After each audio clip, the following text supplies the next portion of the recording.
Welcome to the Immigrants Magazine's program, episode 188. Here, our teaser. He was physical abuse with me one time, but the most difficult is the psychological abuse, because it's the way that the men make you feel, you know, that you are nothing. And what I want to say to you here is that you should never, ever be harassed at work. And let's talk about what harassment means, because there... El primer cóctel que vamos a hacer es un seasoned daikiri. Utilizamos ron, mermelada, limones y sirope simple, que es solamente iguales partes de azúcar. Usually when I do an interview, I try to have my feelings, my emotions under control. On this interview, I have to be honest, I felt overcome. And almost I was about to mourn. Blanca, her husband and her son, decided to come to Canada from Mexico. At that time, everything was perfect, everything was happiness, until they came to Montreal. Blanca's husband is Canadian, and he changed a lot. His behavior wasn't the same. And until the point that Blanca and her son had to live in a shelter to survive. On our Tell a Story segment, Blanca Battenberg tells her story. When I was living in Montreal, my husband was miss me respect and was treat me with many humiliation. And I think because the situation that we were living were not easy. And I think because it's the way that some men are educated, and he doesn't want to let me be myself. He becomes so controller, possessive, jealous, and was very difficult for me, the life there, because I cannot do nothing. He was physical abuse with me one time, but the most difficult is the psychological abuse, because it's the way that the men make you feel, you know, that you are nothing, that you don't have any value, that my self-esteem was on the floor. You know, I cannot believe in myself for all the things that he was saying about me. So it was really, really difficult. And when I was trying to find a solution to escape of that situation, I found one people to recommend me to go in a shelter. So I went at shelter, and was in one side was helpful because I started to have my own place and have my own time to think about what I want and take a break and breathe. But for another side was very difficult the way that they treat the woman there, because there were a little bit racist between the Canadian woman, the Latin American woman, and the African woman. And when you are there, you are passing for a very bad situation in your life. So all the women there, we are not in the good moment in our life. So sometimes it's difficult to understand each other, but I try to be positive. And I remember when I was in the shelter, I did a project with the woman there, and I have here one drink. So I share with all the women, because we miss our ring of the wedding. So I say to them, okay, that ring, and I still using, is remember us that the first commitment that we have is for ourselves. So it's to respect myself, to love myself, and follow what are my dreams before to anyone, you know. So it was a big step for me and for the woman that I can share with them this exercise. So was the first step to go out from the situation that I was living. And when I was in Montreal, I was really living very bad situation. For one time, I feel like lost completely. Some people destroy my papers, throw all my clothes, my furniture, all my things. So I was without nothing, absolutely nothing. And the life was not, I was not feeling happy. So I was needing to go another place to feel safe. So I remember I watched the map of Canada, and I just see where is the place farthest of Montreal, and I see Vancouver. So okay, that is the next step. And we just took the bus, and we traveled 72 hours from Montreal to Vancouver. And that moment I was feeling terrible. I had a lot scared because I don't know what to do. I was feeling alone. I need to take care of my son. So for me that was the first thing to move me to everywhere. How to protect my son is where I get the strength that I need, because and God, you know. And like a wife, I felt that I failed because I believe in the family, and I was really wanting to have a family, but I never expect to be treated that way. So, and I don't deserve it. So, was a kind of mix of feelings all the time, you know, between fear, between hope, between I can do it. So it was really difficult, very, very difficult moment in my life, the worst I could say. So when I arrived in Vancouver, I see that was a new life for me. I like more the place, the nature, the people. All the time I start to have like a miracles in my life.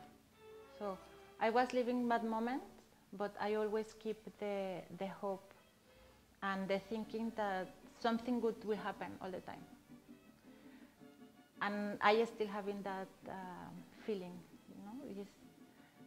We need to say ourselves and our mind, our heart, that everything will be better, and believe it.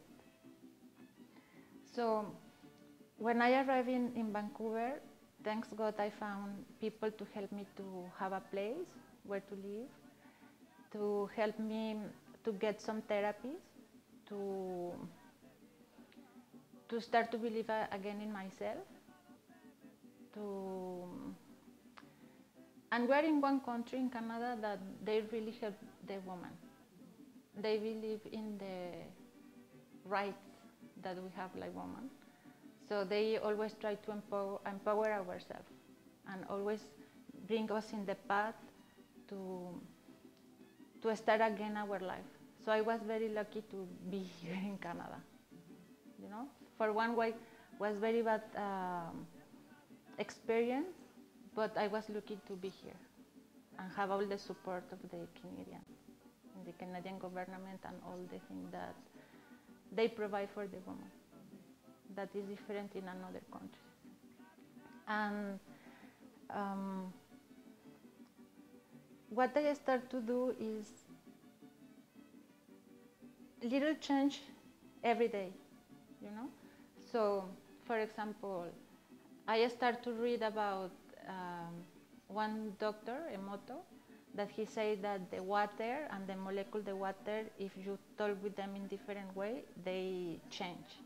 So if you treat with love the water, the molecule of water will become in that positive thinking. So I wrote in one jar, love and grateful. So every day when I wake up, I drink water from that jar. So I try to be in that mood, you know, to be always in the love and grateful for what I have.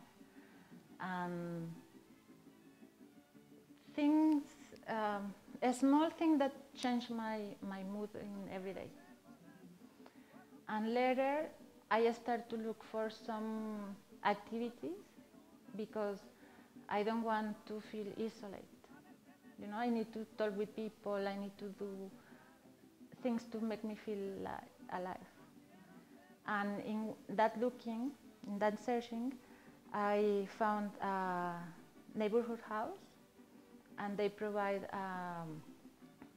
a workshop called Pathway to Leadership that was led by Pritisha, this one Indian woman, amazing. And that workshop gave us the pathways to see what was our experience in our countries and what we can do in the labor place here in Canada. So it's a start to see what are our skills, how we can connect with the places that we would like to have a job. And in the end of that workshop, we have to do a civic engagement project. So we need to think in one project that we can do for the people. So I start to feel very excited about that idea. I believe a lot in the art, so I was thinking to do some project about the art and how the art have the power to heal the people and the places.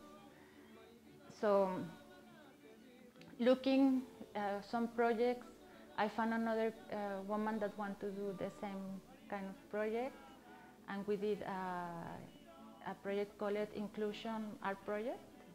So we draw a mural in the spray area in Ernie Winch Park in Burnaby. And that drawing was inspiring by the drawing of the children. And the children draw about what they means for them, the inclusion, the belonging, the peace, the love, the respect. So it was a very inclusive project. We did the paint, and later we did a celebration, so it was a very good experience for me in that moment. And later I did another project that was called Suki's Makeover. One day walking, I saw one of my ex-students from Mexico, and she became a very, very good hairstylist. And I said to her, why we can do something together? So I was trying to look for a meeting with his boss from Suki's, and I have to wait 1 year to get the appointment. But finally, I can keep in touch with Mr. Takagi, and he said yes, we go with the project.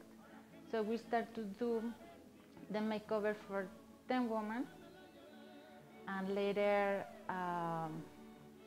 we did the haircut, the color, and later we were looking for the dress, the makeover for the dress too. So searching for places, I found the Dress for Success from Vancouver. So I wrote to them, I explained the project, they loved it, they accepted, so we did the makeover of dresses too. And was the kind of try to do to another was I was thinking was helpful for myself in the same time. Because it's very important that we heal ourselves and find the way, in my case, is by the art. Are you facing difficult times at your workplace? What is harassment? Employment tip segment with Gwen Pawlikowski, next. Hi, I'm Gwen Pawlikowski, and this is your employment tips segment. During today's segment, let's talk about difficult bosses and coworkers. Now, this talk is going to have two parts. The first part is going to be about harassment. And what I want to say to you here is that you should never, ever be harassed at work. And let's talk about what harassment means, because there are certain behaviors that are never acceptable. And then part 2 of this talk will be about difficult behaviors that aren't harassment and ways to manage those. All right, but back to part 1. Let's talk about what is harassment at work. So the first thing that you should never have to put up with at work is being yelled at. No one should be yelling at you at work. All right, what can I say? There's nothing more. Second thing, there should be no humiliation at work. No one should be trying to make you feel ashamed. Okay? Third thing, people should not be spreading rumors about you. Another type of behavior that is considered harassment at work. Similarly, no one should be destroying or vandalizing your personal property, and they shouldn't be sabotaging your work, and no one ever should be calling you names. So things like stupid or fat or whatever. Now, this could come from a customer as well. You should never be called those names at work. That is harassment. So if you are experiencing any of these examples that I've given you, those would be harassment, and you should talk with someone in your company and let them know that you're experiencing them. And if you can't, then there is a number that you can call. The number is through WorkSafe BC, and it's 1-888-621-SAFE, S-A-F-E. That's the issue of harassment. But I want to talk too about difficulties at work with coworkers or with bosses that are not harassment.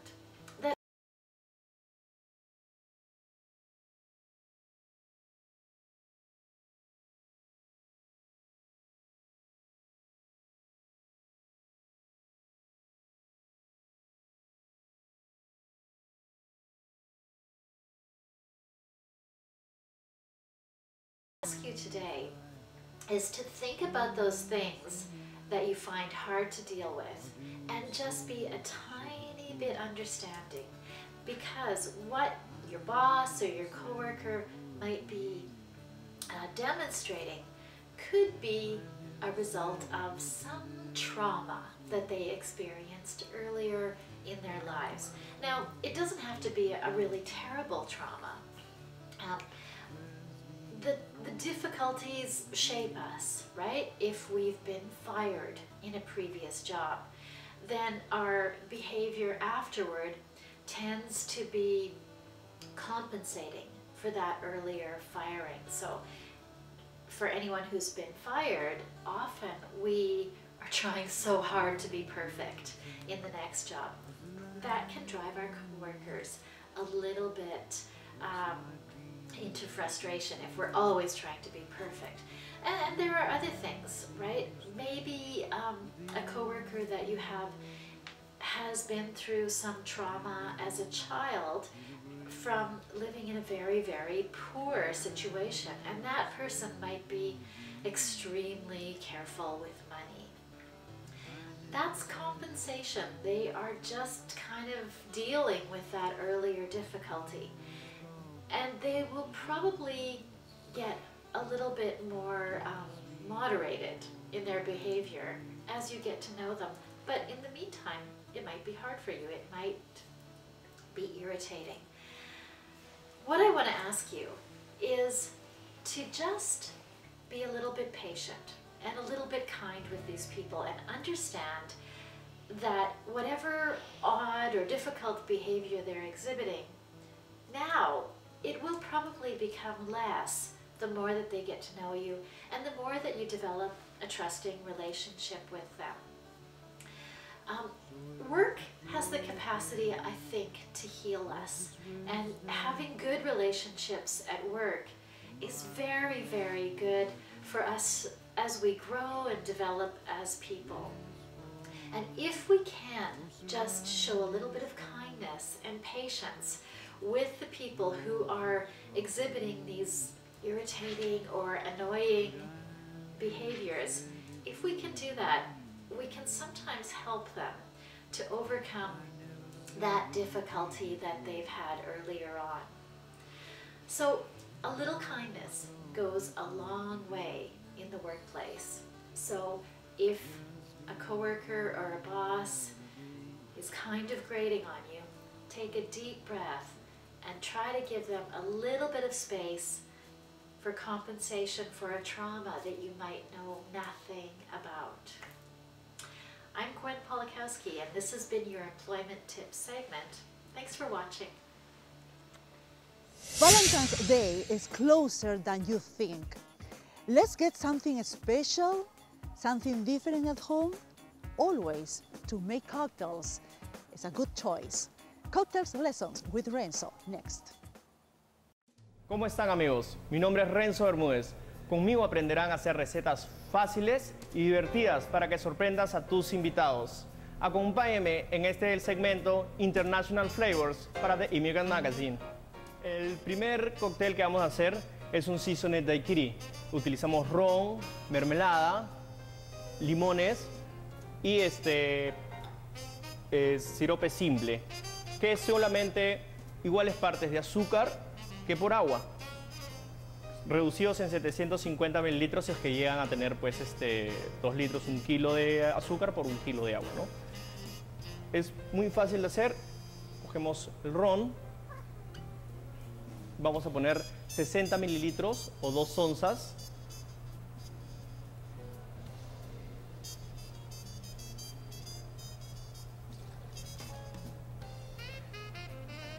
Entonces, no hay necesidad de usar un jigger o una oncera. Si no lo tienen, pueden usar un vaso shot como el que usan para el tequila y también les va a servir sin ningún problema.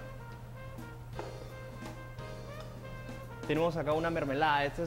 Mermelada puede usar de cualquier cosa. Pueden usar mermelada de durazno, mermelada de naranja. Yo en este caso voy a usar una mermelada de frutos rojos. Tiene frambuesa, fresas y moras. Vamos a usar una cucharada entera, ¿sí?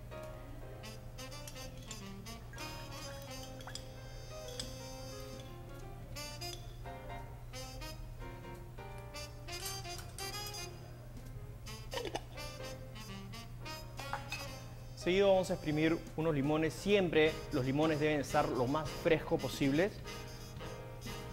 Vamos a hacer un limón. Para aprovechar todo el limón, ¿no? Lo mejor es siempre masajear el limón. Procedemos a cortarlo. Lo mismo con otro limón, por si acaso nos quedamos cortos.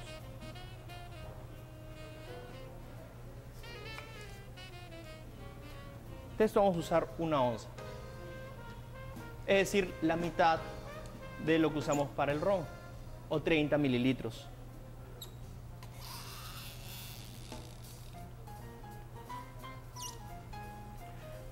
Recordemos no exprimir tanto el limón, porque después la cáscara del limón va a soltar un aceite que va a hacer que nuestro cóctel sea un poco más amargo y no lo queremos ahí.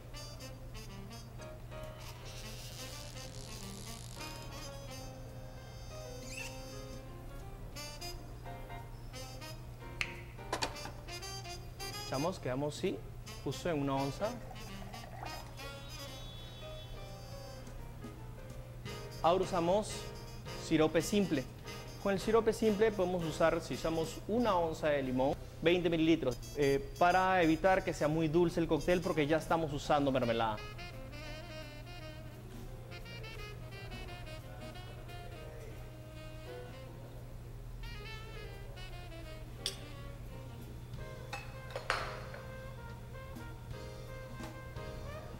Ahora, mientras batimos, vamos a proceder a temperar.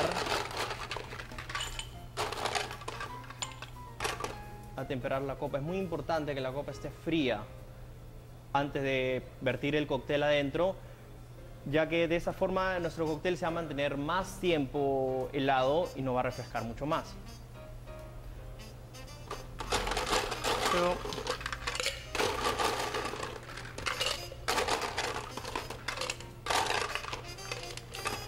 poner hielo en la coctelera.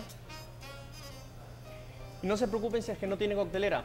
He puesto exactamente la misma cantidad que he usado en nuestro cóctel de Seasoned Daikiri. Pueden usar un frasco, el cual lo voy a llenar también de hielo y refrescándolo, junto también